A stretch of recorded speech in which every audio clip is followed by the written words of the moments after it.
जाए। अस्सलाम वालेकुम डॉक्टर साहब, क्या हाल चाल है? मेहरबानी। बहुत शुक्रिया डॉक्टर साहब आपकी तशरीफ आवरी के लिए। सबसे पहले तो मैं आपसे ये पूछना चाहूँगी बर्थ मार्क्स असल में होते क्या है और नाज़रीन की गाइडेंस के लिए कि ये किस वजह से होते हैं?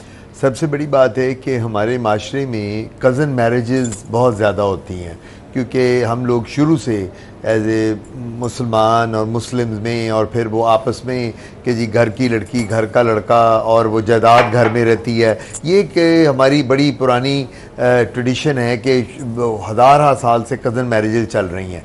एक तो ये जेनेटिक होते हैं बर्थ मार्क्स, क्योंकि ये इसमें अगर आपकी कज़न मैरिजेज ऊपर चलती आ रही हैं आपके 3-4 पीढ़ियों में ऊपर, दादा दादी परदादा तो आगे बच्चों में, तो वहाँ जो उनको बर्थ मार्क्स थे आपके बुजुर्गों में या आपके वालिद में, वैसे ही बर्थ मार्क बेटे में आ जाता है। अगर वालदा को है तो बेटी को आ जाता है, किसी को कमर पे आ जाता है, किसी को पीठ पे, किसी को जिस्म पे और किसी को चेहरे पे आ जाता है। अब ये बर्थ मार्क्स का मसला ये होता है कि कुछ लोग समझते हैं कि ये कैंसर है और वो ये डरते हैं कि जी बर्थ मार्क ज़रा बड़ा हो रहा है तो वो कैंसर अल्लाह ना करे कि ना बन गया, और स्पेशली चेहरे पे, और उसको कहते हैं मेलानोमा। लेकिन हर बर्थ मार्क कैंसर में तब्दील नहीं होता।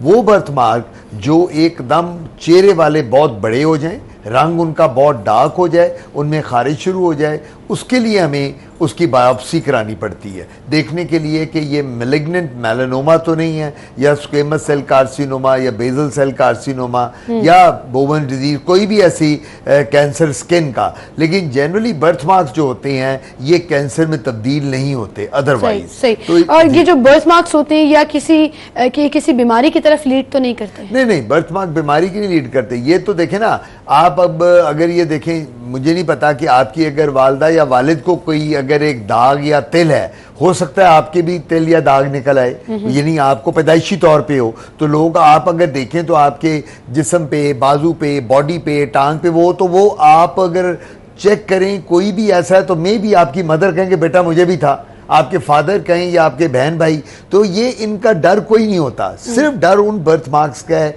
स्पेशली जो चेहरे पे हैं, जो मोल बन जाते हैं, पिगमेंटेड मोल, अगर वो डार्क होना शुरू हो जाए और वो खारिश करे और दर्द हो जाए और बढ़ जाए, उसका हुजम बढ़ जाए, साइज बढ़ जाए, तो फिर उसकी फौरन बायोप्सी करवानी चाहिए। सिचुएशन हो सकती है। बिल्कुल सही।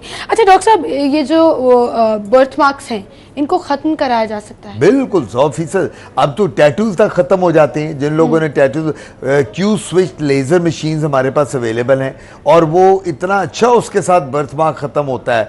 एक बर्थ मार्क डिफरेंट टाइप्स के होते हैं। एक होता है जो पूरा चेहरे का आधा हिस्सा काला हो गया होता है, उसको कहते हैं नीवस ऑफ ओटा। अगर वो आंख में आ जाए, कई दफा आंख की हमारा जो वाइट ये कंजंक्टिवा कहते हैं, ये भी काला हल्का सा हो जाता है, तो उसको नीवस ऑफ ईटो कहते हैं। फिर एक बैकर नीवस है, एक पिगमेंटेड। तो इनके लिए अब हमारे पास लेजर मौजूद हैं और वो कोई मेरे ख्याल 7-8 सेशन हम करते हैं, मैं भी करता हूं, बाकी भी डर्मेटोलॉजिस्ट करते हैं सारे। तो उसके साथ बर्थ मार्क्स अगर 100% ठीक नहीं होते तो 70 to 80% फर्क पड़ जाता है। बिल्कुल सही। क्या चेहरे के अलावा अगर जिस्म के किसी और हिस्से पर बर्थ मार्क हो, अक्सर लोगों के पाँव पे होता है, टांगों पे होता है, या पेट के पूरे एरिया में कहीं पर भी हो सकता है, क्या उसको खत्म कराना जरूरी है?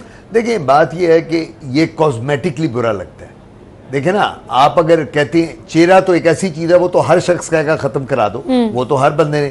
कईयों को बॉडी, एक स्विमर है, एक लड़का या लड़की, वो स्विम करते हैं, वो एथलीट है, वो उसने स्विमिंग का कॉन्टेस्ट करना है, अगर उसकी बॉडी पे है या बाजू पे है तो वो तो स्विमर को तो बहुत बुरा लगेगा, इतना बड़ा ब्लॉच पड़ा हुआ है। सिमिलरली एक बॉडी बिल्डर है, एक मर्द बॉडी बिल्डर है, बॉडी बिल्डिंग करता है, उसने पूरी बॉडी पे ऑयल लगाना है और कंपटीशन में, कॉन्टेस्ट में हिस्सा लेना है, तो अगर उसके बॉडी के आगे पीछे, पेट पे, पीठ पे, कमर पे, टांग पे है तो वो भी बड़ा बुरा लगेगा। सो कहने का मतलब यह है कि मेरा जाती ख्याल है वो अच्छा। फिर हाँ, जो शोबिज में लोग हैं, शोबिज में एक्टर एक्ट्रेसेस जिन्होंने ड्रेसेस उस तरह के पहनने, कोई शॉर्ट्स पहननी है, कोई लंबे पहनने हैं या कोई पतले ड्रेस, तो वहां से वो नजर आएगा, वो भी बुरा लगेगा।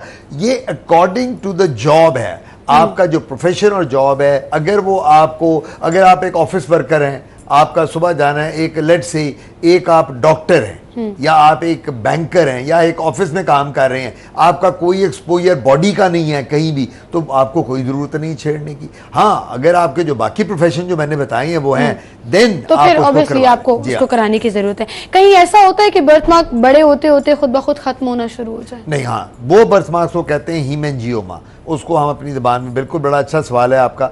अगर कोई बच्चा पैदाइश पे, ये मैं कन्वे कर दूं आपके प्रोग्राम के थ्रू, क्योंकि मदर जो होती हैं जब बच्चा पैदा होता है तो सबसे ज़्यादा माँ को खौफ होता है, तो माँ देखती है कि बच्चे के गोल सा लाल सा गुच्छा बना हुआ है खून का छोटा सा, और वो आहिस्ता आहिस्ता बड़ा हो रहा है, लिप के ऊपर है, जिस्म के ऊपर है, निप्पल के ऊपर है, बच्चे के पीठ के ऊपर है, आंख के पास है, तो उसको कुछ नहीं करने देना चाहिए। वो ग्रेजुअली 6-7 साल की उम्र तक हीमेंजियोमा जो होता है, इसके अंदर ब्लड वेसल्स होती हैं, वो आहिस्ता आहिस्ता आहिस्ता चला जाता है। हाँ, अगर वो एक आपकी आंख को, उसने आंख की बिनाई पे फर्क डाल रहा है, नाक के अंदर बना हुआ है, होंठ के मुंह के अंदर बना हुआ है, या आपकी जेनिटल एरिया पे बना हुआ है, उसके लिए फिर आपको लेजर सर्जरी इमीडिएटली या आपको कॉस्मेटिक सर्जरी करानी पड़ती है। बिल्कुल सही, वरना वो आहिस्ता आहिस्ता खुद ब खुद ऑटोमेटिकली रिजॉल्व हो जाता है। बिल्कुल सही। अच्छा, ये जो तिल होते हैं ये भी खत्म हो जाते हैं? तिल बिल्कुल, पहले तो तिलों की मैं रीजन बता दूं, ये भी जेनेटिक है। अगर आपके तिल है तो आपकी वालदा के होंगे,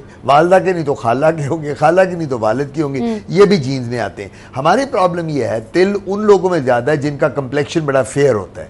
फेयर कंप्लेक्शन में तिल ज्यादा बनते हैं। सन एक्सपोजर के साथ, अल्ट्रावायलेट लाइट में जब आपका एक्सपोजर होगा तो तिल एकदम आपके चेहरे पे बनना शुरू हो जाते हैं। तो उन तिलों को हम सन ब्लॉक देते हैं, उसके बाद अब तिलों के लिए लेजर अवेलेबल है। बल्कि तिल को ख़त्म करना ज़्यादा आसान है, जो बर्थमार्क और मोल होता है उसको मुश्किल है, क्योंकि उस पर सेशन ज़्यादा लगते हैं। तिलों के तो हम 1-2 Q-स्विच और CO2 लेजर अवेलेबल है मार्केट में, वो जब आप हमारे पास मरीज आता है 2-3 सेशन में हम तिलों को फारग कर देते हैं। अच्छा, बड़े लोगों को मैंने देखा है जिन्होंने लेजर के जरिए तिलों को खत्म कराने की कोशिश की है, लेकिन डॉक्टर साहब फिर क्या होता है कि उनके उसी जगह पर रेड स्पॉट्स जो हैं, स्पॉट्स जो हैं वो परमानेंट। वो रेड स्पॉट्स क्यों बनते हैं? क्योंकि ऐसे लोग प्रोफेशनल डॉक्टर्स के पास नहीं जाते, ब्यूटिशियन से जाके कराते हैं, अनक्वालिफाइड डॉक्टर से कराते हैं, क्वैक से कराते हैं। तो आप अगर अनक्वालिफाइड ब्यूटिशियन और क्वैक के पास जाएंगे तो वो तो रेड स्पॉट क्या स्किन को बर्न कर देगा। मैं हर प्रोग्राम में आपके जब आता हूं, मैं एक ही बात पे एम्फेसिस ले करता हूं, और वो क्या होता है कि खुदारा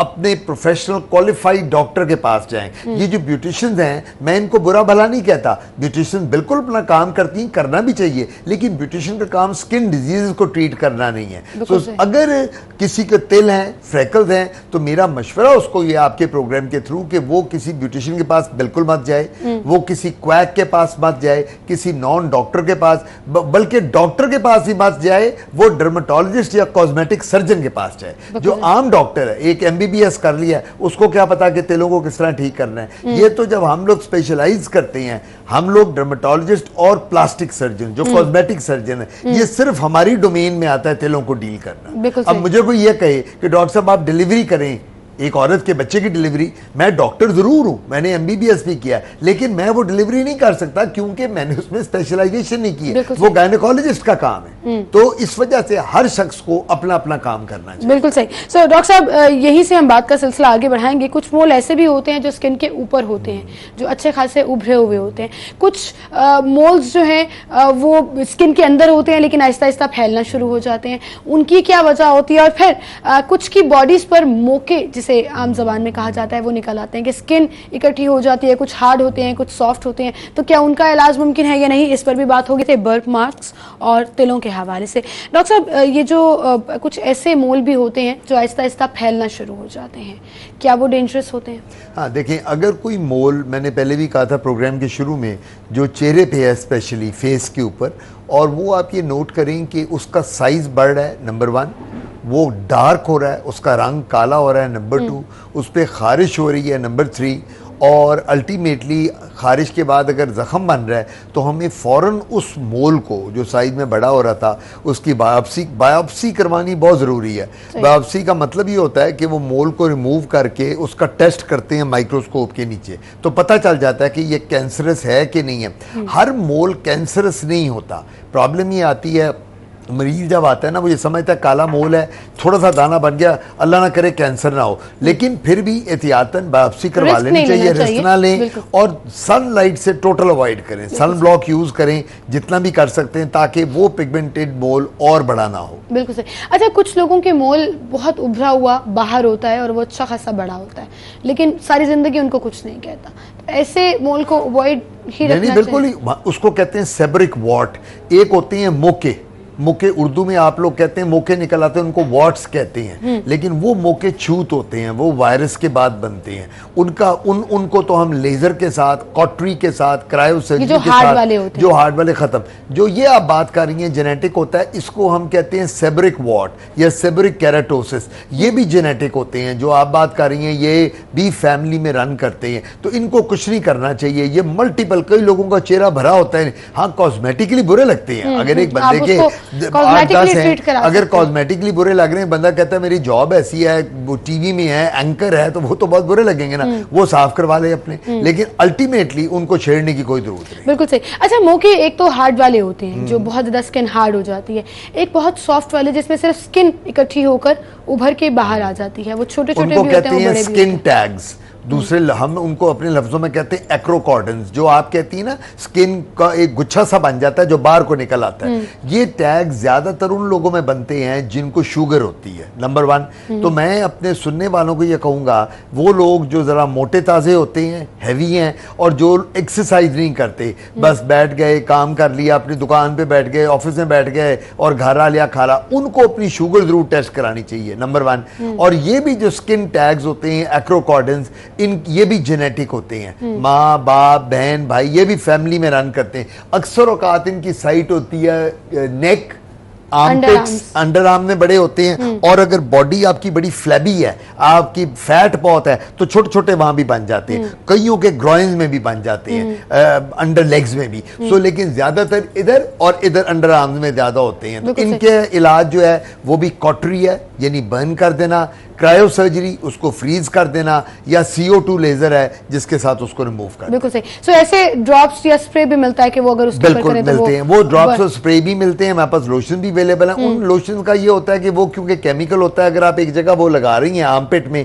तो कई दफा वो डर होता है नॉर्मल स्किन को बर्न ना कर दे, अल्सर ना बन जाए। तो बेस्ट ये होता है कि डर्मेटोलॉजिस्ट के पास आए, हमारे पास सारी मशीन अवेलेबल होती हैं, 1 सेकंड लगता है, टक टक टक करके हमें उसको फायर करना है और वो खत्म हो जाते हैं। बिल्कुल सही। बहुत से लोग इस चीज को अवॉइड कर देते हैं, लेकिन कुछ लोगों को बुरा लगता है तो वो उसका ट्रीटमेंट जो है वो कराना चाहते हैं। अच्छा, हम तिलों और मोल्स की बात कर रहे हैं, दूसरी जानिब अब चूंकि गर्मियां आ रही हैं डॉक्टर साहब, और आपको पता है गर्मी दानों की शिकायत बहुत लोगों को होती है, उससे कैसे बचा जाए? देखिए, सबसे बड़ी बात तो ये है सीमल के आप कोशिश ये करें कि पसीने से अपने आप को बचाएं। पहली कोशिश तो ये होनी चाहिए कि पंखे के नीचे, एयर कंडीशन के अंदर, या उस शेड में रहें जहां पसीना कम आए। नंबर 2, जिनके दाने बन जाते हैं उन लोगों को चाहिए कॉटन के कपड़े पहने।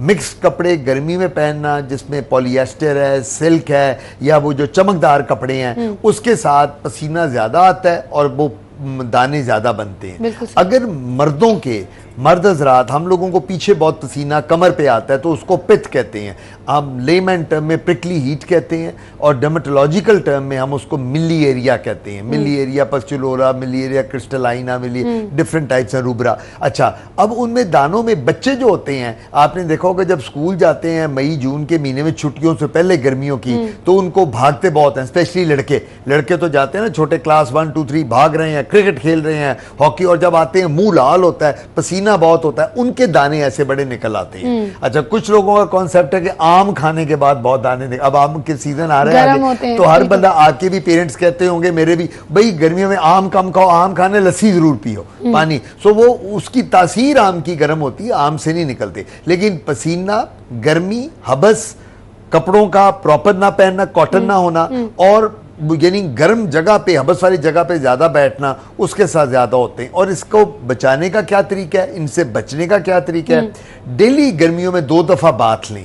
एक दफा सुबह जाते हुए शावर लें, नहा लें, एक दफा रात को सोने से पहले लें। और जो आप बुनियान या वेस्ट पहनते हैं वो भी कॉटन की होनी चाहिए, और जो मर्द हजरात और खवातीन अंडर गारमेंट्स हैं वो भी कॉटन की होनी चाहिए। और कोशिश करें कि वो डेली बेसिस पे हम चेंज भी करें। अच्छा डॉक्टर साहब, गर्मियों में फंगस इन्फेक्शन जो है वो भी बहुत बढ़ जाता है। बड़ा अच्छा क्वेश्चन है। फंगस भी क्यों आती है? पसीने के साथ।